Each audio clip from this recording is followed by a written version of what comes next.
Riptide, the largest annual Smash tournament in Ohio since 2021, returned for its third year in 2023. While Sandusky may seem like an unusual place to hold a Smash Major, the event's reputation, massive indoor water park, and nearby roller coasters at Cedar Point keep attendees from all across the country returning every year. It's a particularly special event to me as well. Apart from it being Ohio's only major, it's also the event where I had one of my biggest breakout performances on the big stage, nearly beating MKLeo 2 years earlier. With such an important event occurring within driving distance of Cincinnati, I wasn't about to miss it.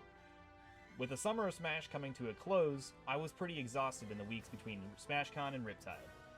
I was traveling for Smash tournaments more weekends than I wasn't, and while my placings weren't bad overall, I wasn't seeing the improvement I was hoping for, and my outlook on the game as a whole was getting pretty bleak. I love Smash and I loved competing, but I was beginning to doubt that I really love Smash Ultimate. I love playing Zero Suit Samus and Pokemon Trainer, but maining them in 2023 sometimes feels like choosing to fight Dark Souls bosses with no armors or weapons. After a disappointing finish at GOML 2023, and a better yet still unsatisfying run at Super Smash Con 2023, my goal of top 8ing a major felt far away. In the weeks leading up to Riptide, I decided to put in some overtime. I finally decided to get coaching from Egas, a Tennessee Palutena player who had been recommended to me multiple times. Together we talked over some of my issues, and he was able to identify some recurring problems in my gameplay. Most notably, my desperate need to feel like I was in control of the game caused me to play over aggressively, especially when I'm down or felt like a lead was slipping away from me, among many other things. With this new perspective, I set off to practice more Wi-Fi and review more VODs to patch the many holes in my play. Only time would tell if my ideas would be enough, and I didn't have much of it. Riptide weekend soon arrived. Would I miss out on day 3 of yet another major, or would I finally conquer my demons and achieve my goal of making top 8? While I never felt more prepared for a major in terms of practice, I could have done a lot more to prepare for traveling. When Thursday rolled around, I hadn't even done laundry for the weekend, much less packed anything. By mistake, I had also left my hours open for Metafy all week, and a student booked me early in the afternoon. Fortunately, one of our members of our carpool was a friend from DFW, whose plane wasn't going to fly in until well after the coaching session was scheduled to end, so I still looked to be on schedule. The session went well, and I managed to get everything I needed for the weekend together before driving around Cincinnati to gather the carpool members for the journey to Cleveland. We say Cleveland because there was a pre-local featuring many of the top players, such as Chase, Lima, and Atata, going on at one of the venues there Thursday night. I like to take any chances I can get to play the best of the best, so we signed up to play as well. Unfortunately, Kyle, our friend from DFW, had his plane get held up, and we weren't able to leave the city early enough to be there on time. Halfway up, we decided to give up on the pre-local and just go straight to the Kalahari. Once we arrived at the venue, we checked in, hauled our luggage to the hotel room through a sudden storm, and went down to the venue to meet our Smash friends who had showed up for the smaller pre-local that the venue had also been hosting that night. I wanted to visit the water park, but we were already too late, so I instead played some money matches and some friendlies before the venue closed and we went to bed. Despite the long, stressful previous day of traveling, I didn't sleep very well that night. Unfortunately, while many majors start half or all of singles bracket on Friday, Riptide saves the entire day for side events only, meaning I could focus on having fun and getting practice rather than being in peak condition for singles. But first, I had to get dressed for the day. Emma, a regular cosplayer at majors, had plans for Riptide as well, and this time around, they involved me and another Ohio friend, Winter. We even got a picture with Captain Pikmin, who is also editing this video. We wore the Pikmin cosplays throughout doubles, which wasn't a very long time, but it was a fun time. And we won our stream match thanks to a 6 save from Emma in Game 1, so as far as you viewers are concerned, we did great. Squad Strike went a little better. I always enjoy Squad Strike because it gives me the chance to play characters that I think are a lot of fun, but don't really believe in, like Robin, as well as also giving me the chance to practice more serious characters I might consider using in the future, like Wolf. I ended up placing 9th, losing a close set to Mutes and a less close set to Icy Mist. I actually think the Mutes set was really important for me, despite the set occurring in a side event. For one thing, me and Mute were projected to play in winners if I avoided getting upset Saturday, meaning any information I could pull on his Peach was going to be useful to me. Secondly, I kinda choked the set away after getting an early lead in a favorable matchup in the endgame of Game 3. Anyone who's ever been in the position of making an upset knows when you have the realization of how possible it is for you to win, how much more desperate you get to find that last big opening which actually just plays into an experienced opponent's hands. I definitely let it get to me, despite the relatively low-stress environment of Squad Strike. But in hindsight, I'm glad it happened. That desperation of a lead slipping away or being down was exactly what Egaz and me had talked about. and it would come up many more times this weekend, and this set made it a fresh memory in my head for me to be more aware of when the real bracket began. After the bracket, me, Emma, and the rest of our carpool went to get food, and I spent the rest of the day practicing and playing money matches before going back to our hotel room. In hindsight, this was the day I really should have tried to go to the water park, but I didn't know at the time exactly how busy the rest of my weekend was going to be, and I didn't want to have any regrets about my performance tomorrow over missed opportunities to prepare more. After a much better night's sleep, I woke up Saturday in the best condition I could hope for. Today was tournament day. No more goofing around inside brackets. My anxiety, like before every major bracket, was at an all-time high. There was a good chance this would be the only day of the singles bracket I would get to play all weekend. They were running both round 1 and round 2 pools all the way up until top 16. Rather than waiting for all round 1 pools to finish before starting round 2, Riptide Saturday would have every player that made it out of round 1 pools play round 2 immediately after. I was in the latest wave of round 1 pools, starting at 6 p.m., meaning unless I got knocked out early, I would be playing until 10 p.m. A brutal schedule, especially considering I just wanted to get it out of the way so I could enjoy the rest of my weekend. It wasn't all bad though. The late schedule meant I got to spend most of the early afternoon watching Pittsburgh Regionals, a Pokemon tournament, in the hotel room. This might seem lazy, but it helped distract me from thinking about the bracket, and I didn't want to burn myself out by playing for hours before bracket even started. Around half an hour before my pool was scheduled to start, I turned off the stream and I went down to warm up. I got to play a best of 5 money match in the friendlies room before I checked in and waited to be called. And I didn't have to wait long. My first opponent was a Jigglypuff player, who was a much stronger of an opponent than I would have expected for a round 1, but I knew better than to sleep on anyone at a major of this size. Fortunately, the matchup was good, and I knew exactly why. Jigglypuff, like many multi-jump characters, struggles against characters with good vertical mobility, like ZSS. On top of that, almost all of her preferred methods of approaching are aerial, and with moves that lose to Zair. Even worse, she's one of the easiest characters to kill off of Zair due to her floatiness and round hurtbox. I won the set 2-0, but I could feel my anxiety impacting my play, and I was about to suffer for it. The next set went much worse. My next opponent was an NDVA player who tagged Zane. No, not the melee one, a different one who played Terry. Terry is one of the scariest characters for a player like me to run into early in bracket. He's a great example of one of those Dark Souls boss type characters that punish me hard for trying to play the game in the way that I normally prefer. I win the first game, but it was closer than I would have liked. The second game seemed to be going similarly, until this time I start panicking with a lead once he got go on his last stock. He hits a go confirm, and my stock disappears at 70, winning my opponent game 2. Smelling blood, a crowd of his friends and other players eager to witness an upset gathered behind us for game 3. This is the last situation I wanted to be in. If I lost here, it would have been one of the biggest upsets of the tournament, putting me in losers far earlier than I was projected to, not only making a run twice as difficult, but also ruining any preparation I had done for players that I was projected to encounter much later. Fortunately for me, and unfortunately for my opponent in the crowd, game 3 wasn't much to look at. I started the game with 2 quick death combos and closed it out to 3 stock. I breathed a sigh of relief, went to the bathroom, and calmed myself down. I had dodged a bullet, but my bracket wasn't getting any easier. My next set was to make it out of round 1 pools on winner's side, and my opponent was one of the best Mii sword fighter players in the world, Scrubbed Out. I was terrified of Scrubbed Out. My first experience with him was watching him play at a Kentucky regional we had both attended right when COVID lockdowns were ending. Despite never having heard of him prior, he had a really good run there, and was hitting some of my region's best players with Mii sword fighter tricks I had never seen. I remember saying to some friends that I was going to lose the first set I played against this guy. Over 2 years have passed since that statement, and I had never encountered him until this moment. Even scarier is that I was still in best of 3 territory, meaning I would have limited time to figure out what his character was doing. I had only played against Mii sword fighter a couple of times, and knew very little about the matchup. I knew DI out to avoid down throw up air, that Zair didn't beat the tornado, and that the flurry up B could kill me at any percent if I'm not careful while recovering. At least, that was all I knew until about 30 minutes before my pool. That best of 5 set that I had played to warm up just prior to my pool starting was against Fortune, an Ohio Mii sword fighter player and possibly the only other one in the entire venue. Although he was running a very different set and very nearly beat me in the best of 5 we played, he explained a lot of what I was doing wrong, as well as explaining how the specials he thought Scrubbed Out would run worked. Thanks to his help, I was very confident in my game plan going in, and won 2-0 without letting it get too close. I got a little less than an hour break before I had to play round 2 pools at 8 p.m. Making it out of round 1 pools was only the first test of the day, but it was an important one. I personally think I'm a much stronger player in best of 5, and always feel more comfortable in that part of bracket, despite the opponents I encounter usually being more highly seeded. Unfortunately, that comfort vanished once I found out who my first opponent of the day was. Suspect, a PR Kazuya player from Michigan. This set had me even more stressed out than the scrubbed out set. Those who follow me on Twitter, which is linked on the screen for those who don't, know how much I hate fighting Kazuya. If Terry counts as a Dark Souls boss, Kazuya is the final one. He has everything I hate fighting. Touch of death combos with little to no counterplay, random iframes, aimbot, all while being very good.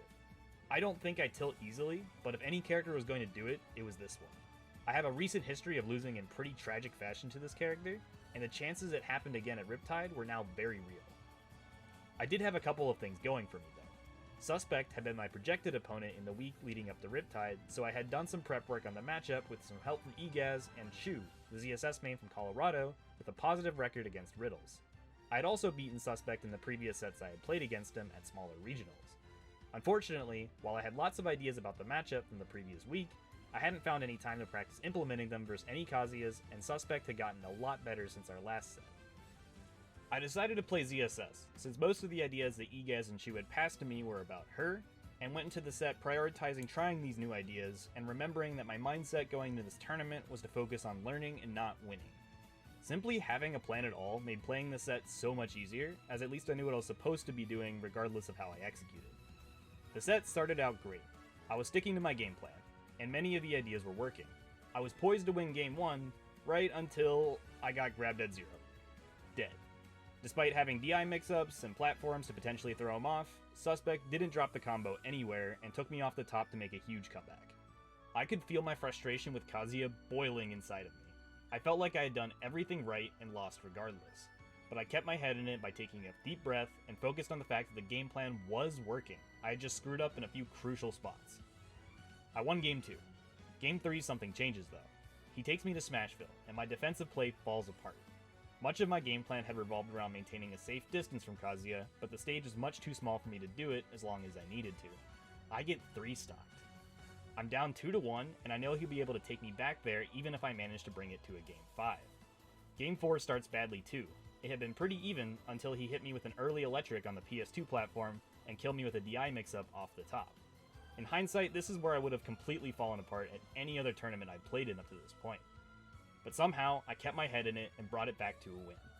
Game 5, I decide to leave Smashville open again, not wanting to risk playing without platforms on any of the FD layout stages, which give Kazuya even easier 0-to-death combos. But this time, I had a plan. I decided to try and use the stage layout to my advantage and be the aggressor. I was banking on playing ZSS more to my strengths, and that the pace change would throw him off long enough for me to get one more game. It got extremely close, but the plan worked and I narrowly avoided another upset. I have a lot of mixed feelings about this set. On one hand, I was proud of my ability to keep my head in it despite all of the opportunities that Kazuya gave me to tilt, but I also don't think I implemented the ideas I had prepared particularly well, and even gave up on them when my back was to the wall. Had this been a local, I would have been pretty disappointed in myself, but an event like Riptide, I wasn't going to beat myself up for doing whatever I had to get to the next round. My next set was my first stream set of the entire tournament. My projected opponent had been Sharp, the multi-main from New England. Me and Sharp have a lot of respect for each other, and ZSS is one of the best characters on his roster, so I knew he understood her well. He hadn't been able to make it to Riptide, however, so my next opponent instead was Crows, a strong Mega Man player from South Dakota. I had played him in friendlies at the Midwest Ultimate Invitational earlier this summer, though mainly with my Wolf. Mega Man is a matchup that scared me much less than my previous opponents, and I knew I was projected to win. Frankly, after the Suspect set, I was just happy to be there. I felt like I was in control the entire time despite throwing game 2 by accidentally directional air dodging off stage, and mistiming a bunch of attacks that cost me guaranteed damage. Game 4, I finally time an aerial correctly on a tech chase, and get a huge lead with an early ladder that wins me the set. I finally made it to where I was up against the first opponent projected to beat me. Just like in Squad Strike the day before, my opponent standing in the way of top 16 winners was Mutace. Apart from our encounter at Squads, we had also played at Gateway Legends where he had knocked me out at 13th. Our set there was pretty brutal, and it shattered a lot of the assumptions I had about the Peach matchup up to that point. I had a lot less confidence going into the set here than I had at Gateway, but at least this time I knew what I was getting into. The first game resembled our previous set, and he beat me pretty badly. I knew I could play better though. Hitting Mutace was so difficult that I decided to stop focusing on it. Rather, I decided to focus on not giving away any more stocks for free. It doesn't seem like a winning strategy, but it was the important thing for me to focus on. Zero Suit's strongest attribute is her movement, and Mudace was exposing how much I had to learn with it by calling out my patterns with ease. Playing more conscious of my movement helped my survivability and gave me more opportunities to counter hit when he whiffed. I got a huge lead by trading my first stock for his second as he whiffed on edgeguard, evidence that my survival strategy was working. A misinput getting me side B instead of up B off stage cost me my lead, however. And once again, the feeling of the game slipping away from me caused me to get desperate and forget my game plan, and I started fishing for kills. Mute, being the top player, didn't crack like me, and wins the last hit situation by putting me in some Steve-esque turnip contraption, and I go down 2-0. I was kicking myself for this, but I was also happy, because I knew my game plan was working. Game 3, I stuck to it much better and secured an early lead again, this time holding it all the way through.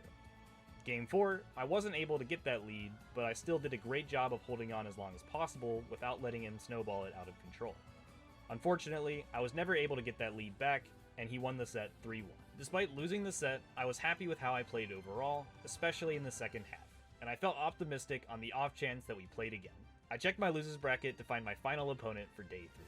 Win here and I would play in top 16 tomorrow, or lose and I would be out of the tournament entirely.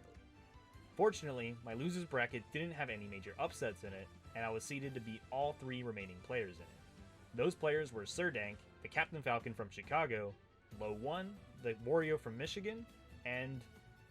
oh no. Suspect. The Kazuya I had sent the losers 2 rounds of winners prior had been making a run. And he didn't stop. He beat both Surdank and Low 1, and I found myself in a run back against one of my least favorite characters in the game, and the closest I had come to losing all day besides Mudace. The set was one of the last sets of the entire day. The stream had already closed off, and only a few other 17th place matches were happening. A whole crowd of Michigan players, far more than had been watching in winners, gathered behind us. We started the set, and in complete opposite fashion to our winners set, Game 1 starts very poorly for me, until I'm the one who has to hit a Zero to death to make a comeback. Game 2, he takes me to Smashville, and I try the strategy that worked Game 5 of the winners set, and I get 3-stocked again. Fortunately, I go back to the original game plan after that and win games 3 and 4. While I've talked a lot about my dislike for Kazuya, I want to stress that Suspect was a great opponent, and we were able to laugh about the silliness going on in both of the sets we played. His run this tournament was nothing to scoff at, and I think we both would have preferred to avoid this double jeopardy situation if we could have. I took a huge sigh of relief. I had survived day 1's bloodbath, guaranteed my seed, dodged several close upsets, and had a great set against the number 1 player at the tournament. The fear of underperforming at big events is something I always struggle with, so knowing that I could only overperform from here was a huge boost to my mentality. I wanted to go back to the Kalahari Saturday, as the TOs had managed to secure the venue's water park to have exclusive hours for Riptide attendees until midnight. It was already almost 11 when I had finished playing, however, and I was too hungry to wait until a stop in the park to eat. So yet another opportunity passed me by, but I wasn't too broken up about it. I'd trade a few hours in the water for the stress that had been lifted off my shoulders. Tomorrow I could play in bracket with no fear of losing, and only the desire to keep winning. The feeling in my stomach compared to when I woke up Sunday as opposed to Saturday was night and day. Saturday I was stressed and anxious, whereas Sunday I was calm and focused. Free from the fear of underperforming, instead I was excited and hungry to start making upsets as opposed to dodging them. While Saturday I had to wait most of the day to play, top 16 of Ultimate started at 2 p.m, so I had to be up earlier and ready to play relatively quickly. I still had enough time to catch a couple more rounds of Pittsburgh Regionals though, but I made it to the venue about 30 minutes before I had to play my next opponent, Chase. He was one of the highest seeds of the event, and he was only in my loser's path because of an early upset to Sunnydale. I knew the set was going to be tough, but I felt confident about my chances. Palutena had always been one of my strongest personal matchups, and I had gotten a lot of practice the day before when I was warming up Mudace's Palutena for Squid Plumber. Egaz, being a Palutena player himself, understood Chase's play well, and had sent me a ton of notes the night before. I also knew that SoCal didn't have any ZSS players, and because of that, I had a feeling that Chase was probably more worried about playing me than I was about playing him. I also knew that no one expected me to win, which definitely took a lot of pressure off my shoulders. I struck gold on warm-up again, finding Dawn, Ohio's best Palutena. We didn't get a ton of games before my set, but she definitely helped me get me in the mindset of playing that matchup at high level. At 2 p.m, we sat down to play. Of all the sets I played this tournament, this is the one that I wish was streamed the most. It was an incredibly back and forth battle. He took the first game solidly, and I knew I was going to have to pick up my pace. I fired back game 2, but he seemed like he was in a position to win Game 3 until I hit a low percent ladder to steal the game last second. Chase didn't tilt though, and won Game 4, bringing it to a Game 5. This was the game I pulled out every piece of information I had, both from EGAZ and the set so far, and it paid dividends. I was able to secure an early lead and held my stock long enough to get another. Despite the set seemingly being all but over, Chase showed why he was a top player and managed to clean up my first stock and basically 0 to death my second stock, bringing it to a last stock despite the rough start. It was a flashback to the Mute set in Squad Strike 2 days prior, but on a much more important stage. This time, I took the lesson and didn't force anything, and was able to push him to edge and get an airdrift read I had been saving off stage to win the set 3-2. It was a huge moment for me. It was my first upset of the entire tournament, and one of my personal best wins ever as a player. Because I was the only Ohio player left in bracket, it felt like the entire scene had been watching, and they all popped off for me once I won. I got a long break before I had to play after this, and once the relief and excitement wore off, the stress returned. I had just realized where I was. One win until top 8. I had only been this close once, at Shine last year, which had felt like more of a regional than a major. Top 8ing a major, or at least a tournament that felt like one, has been a goal of mine ever since I won SOS 7. And suddenly, I realized how possible it seemed. My next opponent was a loser of Icy Mist and Atata, 2 players I had even records against going in. Despite having more sets against Icy Mist, I knew Atata was the better draw for me, and was relieved when Icy won the set. The only set I had lost to Atata was at Frosty Faustings early in 2022, before I had spent a year living with Andrew T, the best Nest player in Ohio.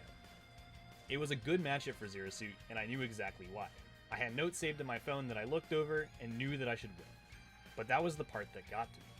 I was so in my own head about how possible top 8ing was for me at this point in the bracket, and the stress was breaking me. Unlike the Chase set where being unfavored took the stress away, feeling like the favorite for such an important threshold added so much more. I did some breathing exercises and waited in the audience to be called. Once we sat down on stream, the first game started very well. I was playing the matchup and evading Ness's hitboxes well and hitting my combos, until the last stock. Once again, I had a massive lead on my hands, but Atata got one opening, and while it didn't kill me, it may as well have. I started panicking and making more mistakes, and eating more unnecessary damage as I fished harder for my confirms, and the game slipped away. It hurt, but I tried to ignore and focus like I had during the first Suspect set, on how the game plan was working.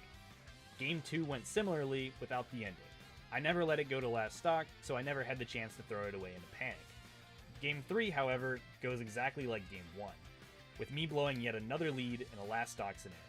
At this point, it's pretty apparent that I'm mentally in pain for kicking myself over how I was letting this slip away from me. And Game 4 starts disastrously. As if like a metaphor for the whole set, I had a huge lead in my first stock, only to miss input side B instead of flip jump and SDing on the way back from an edge guard. Everything in my head is telling me to go get the lead back as fast as possible, but after my invincibility runs out, I manage to restrain myself, not going for any rash edge guards and eventually evening the game back up with ledge trapping. The restraint keeps me from losing any more stocks for the rest of the game, and I bring it to Game 5. Here it's important to remember that Smash is a 2-player game, and while I've been talking about all the stress that I was dealing with up to this point, I'm sure he was dealing with it the whole time as well. If there's any game where the pressure got to him more than he got to me, it was this last one. After I got the first stock, he spent the rest of the game trying to force a kill, and ZSS's annoying evasiveness worked in my favor here. I think we both knew how real of a chance he had if he was able to create another last stock situation like he had in the previous 2 games he won, but I never gave him the chance, and won with another 2 stock.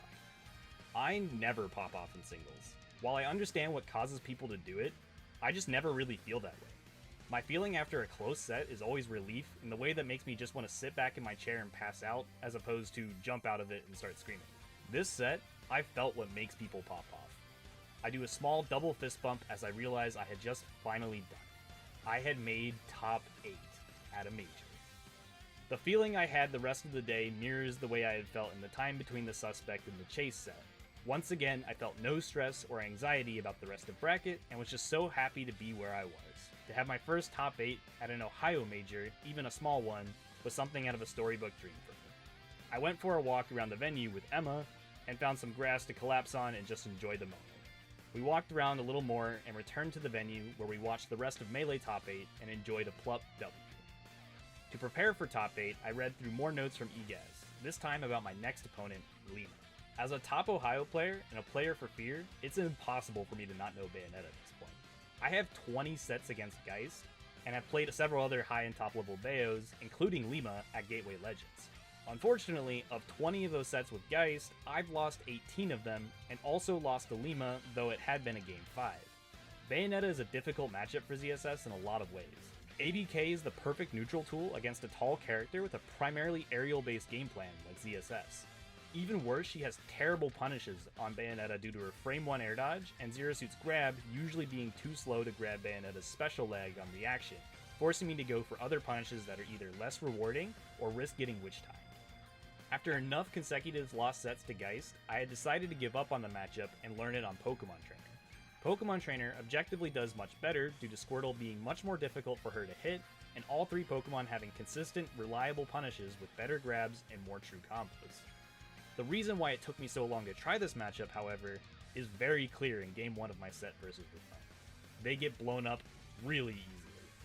Pokemon Trainer's disadvantage is poor in general, but offstage and in her combos, they are far more abusable than ZSS is. I generally would rather play losing matchups on ZSS over even matchups on PT, because I like how many more chances ZSS gets to figure an opponent out. After Game 1, I'm pretty sure the entire venue expected ZSS to come back out, as it was who I had almost beaten Lima with before, and I hadn't played any Pokemon Trainer all tournament up until this point. But after thinking about it for a little bit, I opted to stay PT. I didn't think it was the character that caused me to lose, but rather how I played them. Squirtle is the reason why Pokemon Trainer does well in the Bayonetta, but after losing the first stock in Game 1, I had refused to switch back to him, trying to get the stock lead back, only allowing Lima to snowball me for an easy win. The next game, I wanted to try to stick to the game plan, and I was immediately tested on it. Lima gets another early stock off stage in just over 30 seconds. This time, however, I didn't budge and managed to get the lead back with just Squirtle after an early 2-frame.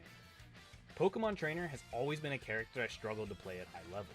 They were my main early ultimate, and I love using them, but the disadvantage state of Pokemon Trainer always made me feel like I was walking a tightrope over a canyon whenever I had to fight players with competent advantage states.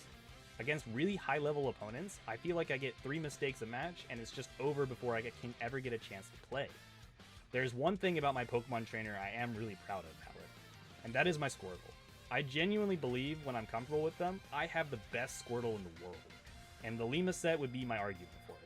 During the rest of the set, so many of my strengths came out. Even after losing Game 3 and going down 2-1 for the 4th time this tournament, I was playing in a way I don't even think most of Ohio knew I could with them. My neutral was at its best. I was making smash attack callouts, ledge trapping Bayo, and hitting extremely niche combos and setups. After Game 3, Lima jokes with me and asks if there's any other randomly crazy pocket characters I was going to surprise him with. I laugh and say no as he surprises me instead with his Vans. He leaves FD open. I'm shocked as I know this is one of Bayonetta's worst stages and a really strong one for Squirtle at the same time. There is a catch though, and I'm not sure if Lima knew this about me. I personally hate FD, not even just for Pokemon Trainer, just in general. I think the stage is incredibly boring and polarizing, and platforms are one of my biggest strengths as a player. But Bayonetta uses platforms even better than I do, giving her layers of mix-ups to her disadvantage that save her free from punishes on her special leg. Despite my misgivings, I take him there, trusting my mind over my heart. The fact that Game 4 was as close as it was says a lot about Lima's skill as a player. I stick to the game plan, boosted by the layout of the stage, rewarding grounded Squirtle neutral even harder, and maintain a solid lead until the last stock where the game starts spiraling out of my control. It was all going great until I hit this F-tilt and dashed to see what his option was. He air dodges, which shocked me because had I been ready, I could have just down smashed him on reaction to win the game. Realizing that my shock caused me to be too late, I opt for Waterfall instead as it's faster, but I was still too slow, and it nearly cost me everything. In the next 30 seconds, I narrowly avoid the Blast Zone, Killspark after Killspark. He catches my jump as I try to switch to Ivysaur to recover, forcing me to Flare Blitz high, eating another F-Smash just to touch the ground again. I armor his Nair, allowing me to get back to stage and flip the script on him, and after a whiffed ABK off edge, I have him, as I bait out the downer with the dash dance and prepare to up smash it, only to have my tail get caught and nearly die again to a back air. I use my jumps early to keep the option of recovering high available, should he decide to cover a fastball to go low. He does, and I take the window of opportunity to flare blitz to the other end of the stage. He chases, but realizes he isn't in time, and I dash forward to feign trying to take space with run shield, but he expects this, and I expect him to expect it. I do one more dash dance and evade his grab to get my own in turn, bringing it to game 5 one more time in this Riptide win. The crowd is going crazy at this point. Lima and I have another laugh as we try to guess what instrument is playing in the crowd. He guesses a trumpet, and I jokingly guess bagpipes as we laugh one more time before he picks PS2 in game 5. In the amount of time it took for Lima to take my first stock in game 2 is the amount of time we took to hit each other in game 5. But while normally impatience is a hallmark and flaw of my ZSS, on Squirtle, that day was my virtue. And I get the first hit, converting it into huge damage. I get another, and then another, until finally Lima gets one opening and kills me off of it.